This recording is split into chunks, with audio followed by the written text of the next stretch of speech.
ভিডিওটা দেখার পরে মেহেরবানি করে শেয়ার করে দিন। আপনি বিজনেস করতে চান, আপনার কাছে একটা ভালো আইডিয়া আছে কিন্তু আপনার কাছে টাকা নাই। আপনি বন্ধুবান্ধবদের মধ্যে এক্সপ্লোর করেছেন, বিভিন্ন আত্মীয় স্বজনের মধ্যে এক্সপ্লোর করেছেন, হয় নাই, টাকা পান নাই। ব্যাংকে আপনাকে টাকা দিবে না কারণ আপনি একজন নতুন উদ্যোক্তা, কোনো ব্যাংক আপনাকে টাকা দিবে না। এটা হচ্ছে বাংলাদেশে আনফর্চুনেট।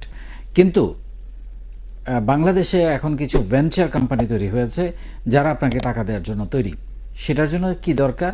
সেটার জন্য যেটা দরকার সেটা হচ্ছে যে আপনাকে একটা প্রজেক্ট প্রোফাইল বানাতে হবে। আপনি এবং আপনি অলরেডি শিখে গেছেন কীভাবে প্রজেক্ট প্রোফাইল বানাতে হয়। প্রজেক্ট প্রোফাইলটা পুরো আইডিয়াটা বিস্তারিত লিখে আপনি যদি কত টাকা লাগবে সেটা যদি আপনি প্লেস করতে পারেন, এবং ওইখানে যেটা হয় আপনাকেও কিছু টাকা দিতে হবে। একদম শূন্য হাতে আপনি হয়তো প্রপোজ করতে গেলে পাবেন না। ভেঞ্চার কোম্পানিগুলো মূলত সুবিধা যেটা, ব্যাংক লোনের যে অসুবিধা সেটা হচ্ছে আপনি ব্যাংক লোন নেওয়ার পরের মাস থেকে ইন্টারেস্ট গুনতে হয়, প্রিন্সিপাল গুনতে হয়, ইনস্টলমেন্ট গুনতে হয়। কিন্তু এইখানে সেটা নাই। এই ভেঞ্চার কোম্পানিগুলো আপনার অংশীদার হিসেবে তারা কিন্তু আপনার পার্টনারশিপে আসবে এবং ডেফিনেটলি তারা 51%-এর কম অংশীদারি নেবে। এটা নেগোসিয়েশনের উপর ডিপেন্ড করবে। আপনি 10 থেকে শুরু করতে পারেন, 10, 20, 30, 40, 49 পর্যন্ত আপনি নেগোশিয়েট করে কত টাকা নেবেন সেটার উপর নেগোশিয়েট করে আপনি তাদের সাথে একটা পার্সেন্টেজ শেয়ার করতে পারেন। এবং